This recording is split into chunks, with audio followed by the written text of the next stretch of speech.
Et on est avec Sylvie Berman, ancienne ambassadrice de France en Russie, et Galia Ackerman, historienne et spécialiste de la Russie post-soviétique.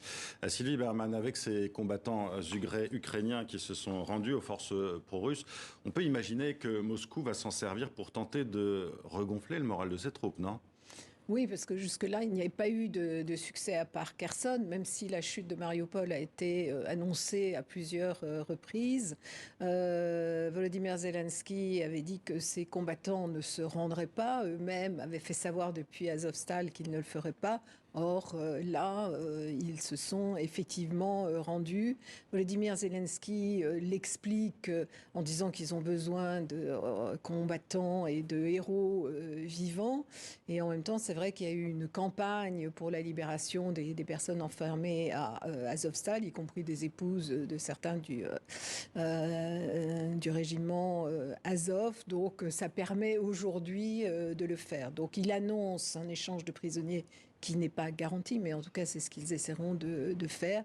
Mais effectivement, c'est quand même une victoire militaire de la Russie et ils vont certainement l'exploiter. Alors, sur les images qu'on a vues, il n'y a pas de personnes qui appartiennent au bataillon Azov. On ne voit pas les insignes ou autres. Ça ne veut pas dire qu'il n'y en a pas, mais probablement, d'ailleurs, probablement pas, et ça restera difficile pour le dernier carré des combattants. Alors, stratégiquement, c'est important, hein, cette prise de Mariupol pour les Russes, parce que c'est ce qu'ils voulaient, d'une part.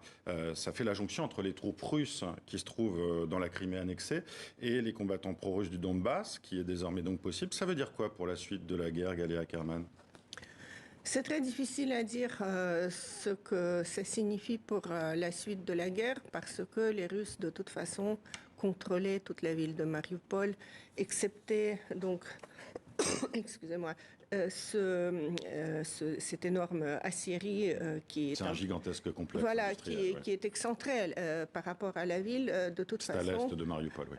De toute façon, les combattants qui sont retranchés, il faut quand même rappeler qu'il y a plus de 2000 combattants qui restent toujours terrés dans les souterrains. Donc c'est pas fini, c'est ce que vous voulez dire. Non, c'est absolument pas fini. C'est à peine un dixième des effectifs.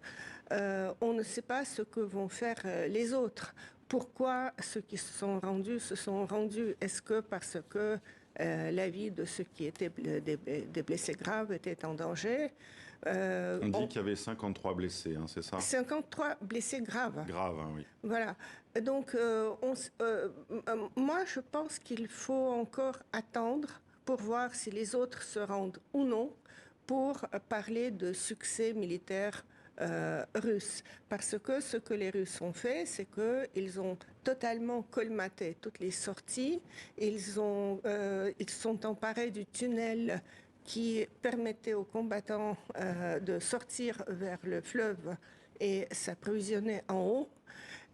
Ils n'ont plus de médicaments, ils ont très peu de nourriture, ils n'ont probablement plus la possibilité d'avoir de l'eau. Maintenant, est-ce que ça va être une suite héroïque, c'est-à-dire qu'ils vont plutôt mourir que de se rendre, ou est-ce que ça va être une issue honorable? Il faut quand même souligner une chose, c'est que la Russie les considère tous comme des criminels de guerre. Oui, des nazis. Hein. C'est le terme qui est utilisé la plupart du temps par... C'est même moins important le terme nazi que le terme de criminel de guerre. Pour quelle raison ? Je vais vous dire pourquoi. Parce que nazi, ça ne veut plus rien dire maintenant. Tous les Ukrainiens sont des nazis aujourd'hui. En revanche, criminel de guerre, ça veut dire que beaucoup de ces gens, peut-être pas tous, mais beaucoup de ces gens ont combattu déjà dans le Donbass et la République populaire du Donbass, autoproclamée, a l'intention d'organiser un tribunal et les juger. Et ils peuvent être condamnés à des peines de prison extrêmement lourdes, voire même à la peine capitale, parce que ça existe en République populaire de Donetsk. Il ne faut pas encore oublier une chose, c'est qu'à Donetsk, il y a une horrible prison qui s'appelle Izolatsia, donc littéralement ça veut dire isolation. C'est une ancienne usine qui produisait des matériaux d'isolation, d'où son nom, qui a été transformée pendant toutes ces années en une prison de torture.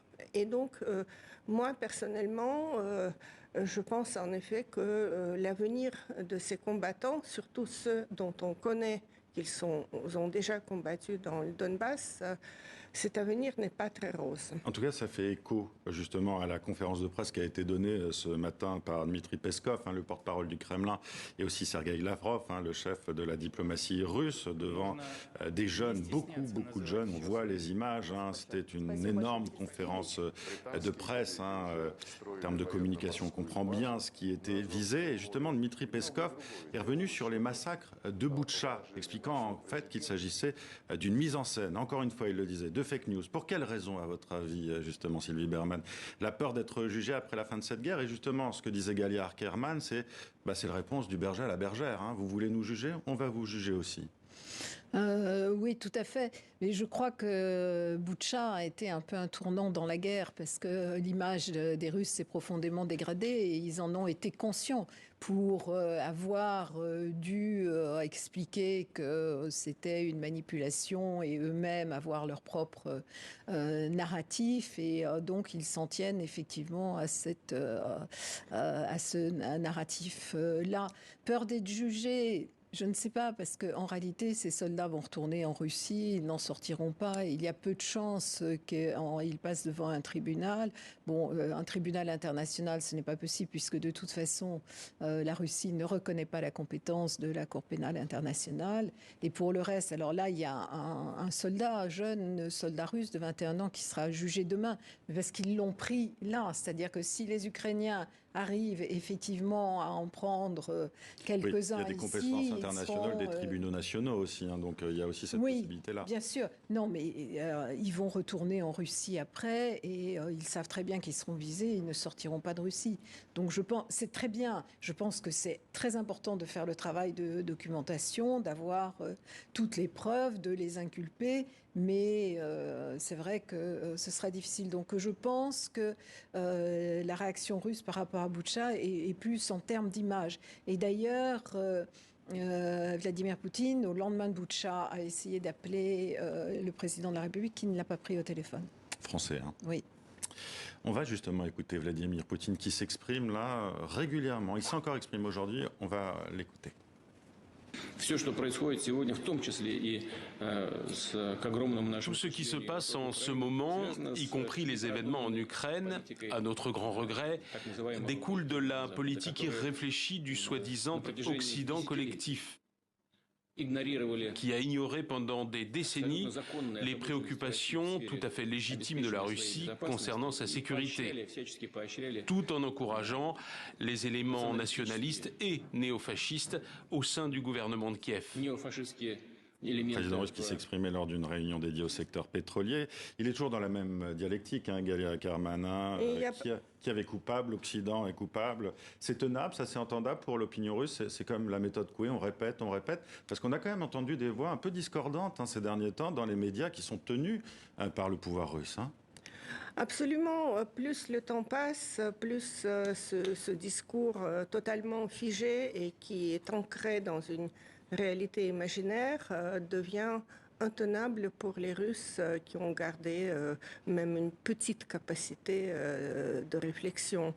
Et donc, on voit d'ailleurs, vous savez, le prétexte, on se souvient des discours de Poutine juste avant et au début de cette invasion de l'Ukraine, qui disait « Ah oui, si l'Ukraine adhère à l'OTAN, ou d'ailleurs personne ne l'attend même à ce jour, elle peut le lendemain attaquer la Crimée, et alors on serait confronté aux pays de l'OTAN. » Donc le discours était que tout cela est centré sur l'OTAN.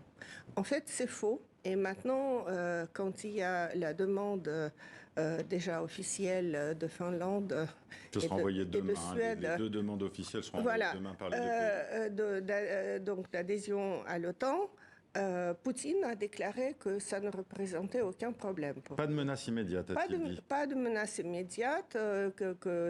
C'est-à-dire, il faut quand même comprendre une chose, que Poutine a une fixation, mais vraiment une vraie fixation dans le sens psychiatrique du terme, sur l'Ukraine. Ils peuvent dire que c'est la guerre américaine, ils peuvent dire toutes sortes de choses, Mais pour Poutine, il est vital de vaincre l'Ukraine. C'est l'ennemi numéro un pour plusieurs raisons. Une raison est purement impérialiste. On ne peut pas reconstruire un empire où il n'y aurait pas d'Ukraine. Mais ensuite, toute la voie qu'a pris l'Ukraine européenne, avec un régime où il y a une alternance, avec une démocratie peut-être... Tout ça lui a été insupportable, en fait.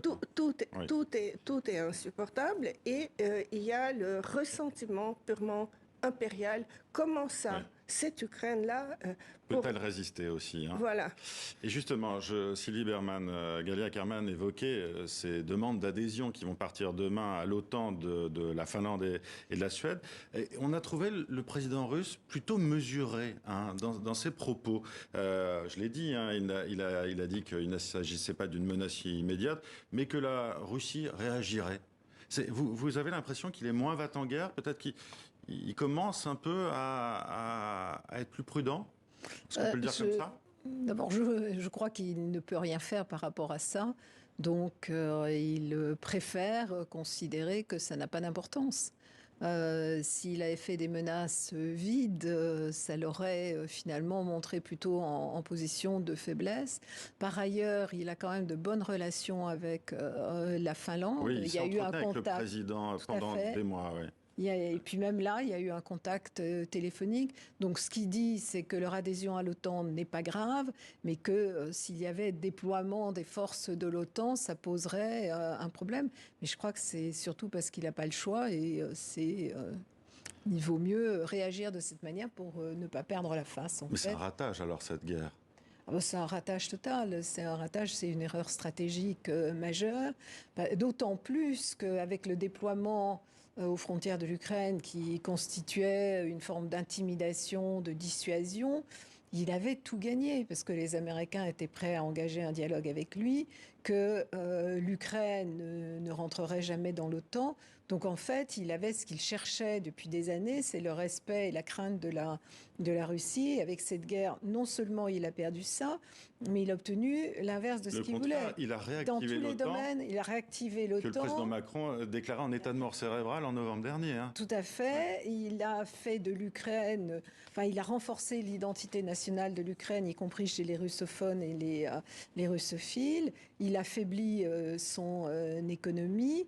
Et ensuite, même s'il devrait y avoir des négociations de paix à un moment donné, une nouvelle architecture de paix en Europe, tout le monde a perdu confiance en lui puisqu'il avait dit qu'il n'envahirait pas l'Ukraine. Donc en réalité, il a perdu beaucoup avec ce passage à l'acte. Parce que c'est vrai qu'il a cette obsession absolue sur l'Ukraine. Il ne peut pas accepter son indépendance, le fait que ce soit une véritable nation, puis qu'elle soit, comme il dit, russophobe. Mais voilà, là, il a absolument tout perdu en faisant ce choix-là qui... Et encore une fois, il avait le choix, c'est ce qu'a dit Emmanuel Macron, parce qu'il est allé le voir, il a parlé de la relance des accords de Minsk, il y avait une possibilité diplomatique et il devait rencontrer Biden, Lavrov devait voir Blinken, enfin... voilà, donc c'est un choix erroné. Merci Sylvie Berman, merci Galia Ackerman d'avoir été avec nous sur le plateau de TV5 Monde pour cette analyse.